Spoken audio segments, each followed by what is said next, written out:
Hey, so how's it going, guys? This is Ryo Murata, based in Tokyo. So I was basically browsing Amazon earlier this year, and this was basically circulating around online forums in both in Japan, I guess, North America.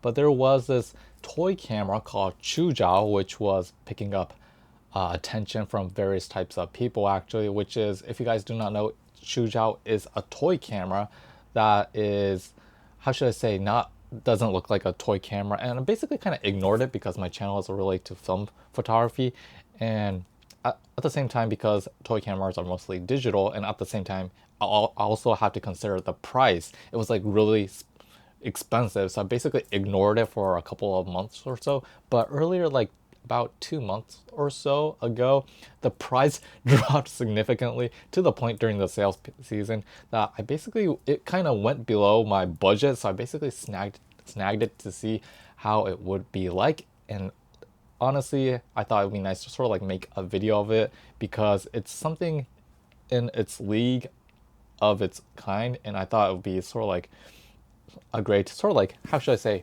gift option for people who shoot or who have a friend who shoots with a film camera who do not have like any expertise in that field. This might be it. So I thought it'd be nice to sort of like share my sort of like experience with you guys on this sort of like toy camera made by Chuzao, and it does look like a TLR, shockingly. So yeah, okay, so this is basically a camera called Chuzao, which is basically shaped like a TLR, similar to a Ricoh Flex or Rolleiflex. And it's supposed to be a toy camera, but as you can tell from the BTS and also the, how should I say, product shots that I shot for you guys, this doesn't look like a toy camera in a sense. It looks really nice, and due to the fact that although it's made out of plastic, the what you call the, how should I say, the rims of the lens barrel, the exterior, the sides is like metal plated, really shiny, and it's like really high quality in my mind, which kind of caught me off guard. And obviously there's like these sort of like lugs on the side, so you can basically put a strap on. I mean, this really does look like a TLR in that sense of its own caliber, and it's kind of shocking to see that of this high qualityness and like dedication of the people who made this product come true to life. And I was able to basically snag this for roughly $20 or $30 or so, somewhere within that range. And typically like toy cameras range from $10 to $20, $30 in Japan. So this is actually in a league of its kind. And what's shocking about this sort of like toy camera Chuzao is that because it's a TLR shape, it shoots 6x6 format in the digital front, unfortunately. But along with that, the viewfinder, I'll stick in some BTS for you guys, but it has something similar to a ground glass. You have to like shoot top down waist view of like a waist viewfinder, but because it's not like a typical Hasselblad or a 6x6 camera which shoot waistfinder, which the image gets inverted, this on the other hand is not inverted. You can see it as it is, and at the same time you can shoot photos in 6x6 orientation and also video, which is also nice. Okay, so functionality wise, there's like 4 buttons on the front side. The bottom left, when you long press it, it kind of boots up the camera. It takes roughly 3 to 4 seconds, and it becomes sort of like the sort of like ground glass is like an LCD that basically shows what you see in front of the lens. So it's like similar to shooting with waist level, but it's not inverted. And when you press it again, it becomes into monochrome mode, if I'm right. So you can shift, change between monochrome mode and color. So you can basically change the sort of like the color of the image when you take the photo. The bottom right is exactly the same as, I guess, shooting with a TLR, and also my Mamiya 645 is where the shutter button is. When you press it, it makes a shutter sound, and you basically can take a photo. When you actually long press the shutter button, it goes into like video mode. I don't know if it can pick up. It basically records video in the horizontal format. So, and when you press it again, it basically stops recording. So yeah. Okay, so the top left right here button is the autofocus on and off switch. I don't know why they have this right here, because normally you would want to shoot this with autofocus, And yes, there is an autofocus capabilities built into the system. However, everything's in the middle, so you can only have the centered object in focus, but the accuracy isn't that great in my mind, but it has that functionality which you can turn it off and on. So yeah. And the top right, on the other hand, is sort of like the library where you can basically browse all of the images that you took previously. And because this LCD screen isn't high quality at all, it's kind of hard to tell if you actually got that shot or not until you sort of like import it to your computer. But you can basically browse through the image.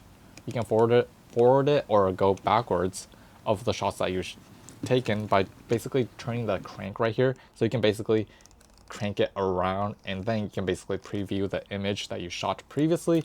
So that's really nice in my opinion. And what's rather hilarious about this Chuzao is that there's a winder which normally basically used to advance film, but in this case, when you actually crank it just once, it goes into video mode and you can basically shoot roughly 6 seconds of footage, and after that basically shuts down. And if you want to shoot for a prolonged period of time, you have to crank it for prolonged time for it to continue recording video. And if you do this method, you're gonna get a lot of camera shake, so I wouldn't highly recommend doing this. There's a way around this, which is you can basically long press the shutter button and it goes into the video mode, and you basically press it again and it basically ends record. So you can do that by just pressing the bottom right if you want. So yeah.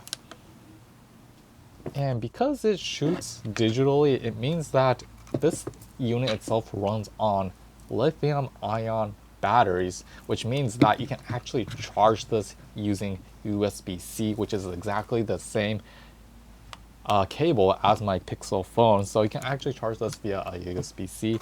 And when you actually like shoot video or preview the video, I'll stick in some kind of a BTS for you guys. But on the bottom right, there's a battery indicator which tells you how much the battery is being used, and if it gets depleted, you can basically charge it up using the USB-C cable that comes in included.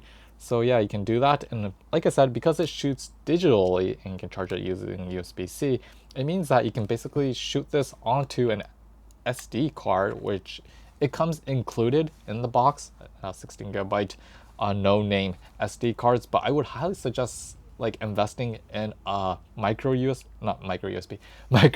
SD card, which you can snag for probably like $5 or maybe $10 on Amazon, like a SanDisk card. I think you can get a Ultra, if I'm right, 64 gigabytes or maybe 32 gigabytes for roughly $5 to $10. I would highly suggest doing that, because if you shoot a lot of photos, if you shoot a lot of videos on this, and in the end you have to transfer this to a PC, if you have a higher quality card, you can basically shave off the time it takes to like import all those photos to your PC. So I would highly suggest getting an SD card from SanDisk or any kind of brand that can transfer at a faster speed, because then you can basically use that time that you sort of saved on editing, or maybe using it on something much more important than that. So yeah, I would not suggest like shooting it onto the included SD card, because that card is pretty slow in my opinion. So yeah, I do it as a profession, so yeah, my advice on that. Okay, that's sort of like it on my coverage of the Chuzao toy camera. I'll stick in the spec sheets if you're like kind of interested in that. It uses sort of like a 12 megapixel sensor. Sensor size is 1/4 of an inch, so no high expectations on image quality or the footage actually, because this is, like I said, a toy camera, more towards the leisure and also more like for a gift in my mind. So if you have a friend that shoots with a film camera, this might be a great sort of like gift for them during the sale seasons, because when it's not on a sale season, this is like really expensive. So yeah, in Japan this was on sale for like $20, $30 or so. So yeah, I snagged it to see and deliver contents for you guys. And yeah, it's like something that I never paid attention to, because I initially thought toy cameras are like really cheap plastic, but this on the other hand caught me off guard, and it was actually a joy, like taking this around town and just shooting randomly, having no high expectations. Sort of like similar to shooting with a half frame camera, you don't have high expectations, but the images look nice in my opinion. So yeah, if you're into those types of images, or if you're just and for some kind of leisure or maybe gifts, this might be a great option available. And it comes in a really nice box, actually, a silver box. So yeah, with various types of accessories such as the strap, SD cards, USB-C cable, and yeah, this was rather a really nice experience just shooting around town with. So yeah, that's basically it on my coverage of Chuzao. If you have any questions or any kind of sort of like inquiries, I'm happy to reply. And yeah, happy shooting with this sort of like a copycat of the Ricoh Flex. I only paid 20 bucks, but yeah, it was a great experience. So yeah, we'll see you next time. Peace out.